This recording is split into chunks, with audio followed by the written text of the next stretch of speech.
Berikut alat dan bahan untuk kegiatan 1. Langkah pertama, letakkan lilin di piring.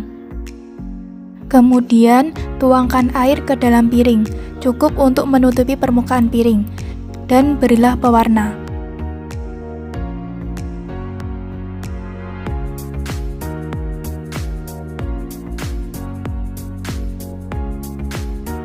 Langkah selanjutnya yaitu nyalakan lilin sampai nyala api cukup stabil.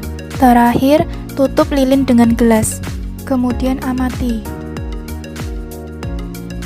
Nampak api padam dan air yang ada di luar gelas naik ke dalam gelas. Hal tersebut terjadi karena oksigen yang ada di dalam gelas berkurang, sehingga tekanan udara yang ada di dalam gelas menurun. Turunnya tekanan udara yang terdapat di dalam gelas tersebut menyebabkan api padam dan air yang ada di luar gelas tadi naik ke dalam gelas. Berikut merupakan alat dan bahan untuk kegiatan 2. Langkah pertama, tuangkan air ke dalam masing-masing gelas kira-kira setengah dari tinggi gelas. Kemudian, masukkan minyak goreng ke dalam masing-masing gelas hingga gelas terisi kira-kira 3/4. Tuangkan pewarna makanan secukupnya ke dalam masing-masing gelas.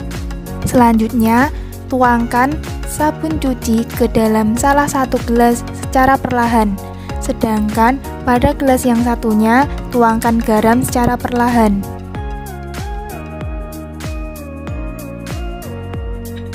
Coba perhatikan, gelas yang diberi sabun tersebut bisa menyatu, sedangkan campuran yang diberi garam tidak menyatu. Mengapa bisa berbeda?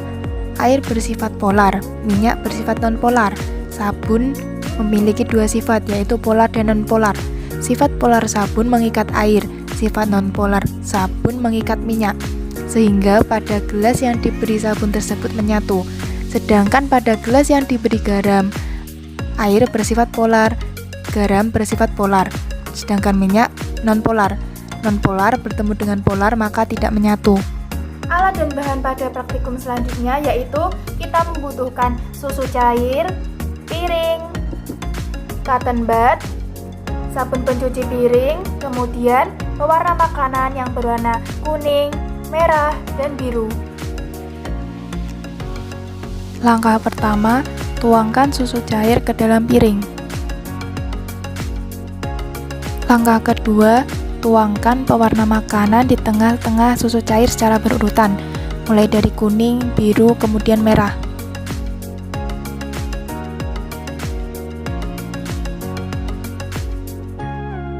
Selanjutnya, masukkan cotton bud ke dalam sabun cuci.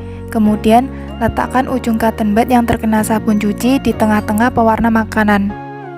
Terlihat warna yang kita teteskan tadi menjauh dari sabun cuci piring. Kenapa bisa seperti itu? Susu memiliki kandungan protein dan lemak. Nah, protein dan lemak itu punya sifat yang sensitif terhadap sekitarnya. Dan ketika diberi sabun, senyawa sabun itu akan memecah protein dan lemak yang ada pada susu. Lalu apa fungsi pewarna tadi? Fungsinya yaitu supaya lebih terlihat proses memecahnya. Sekian yang dapat saya sampaikan.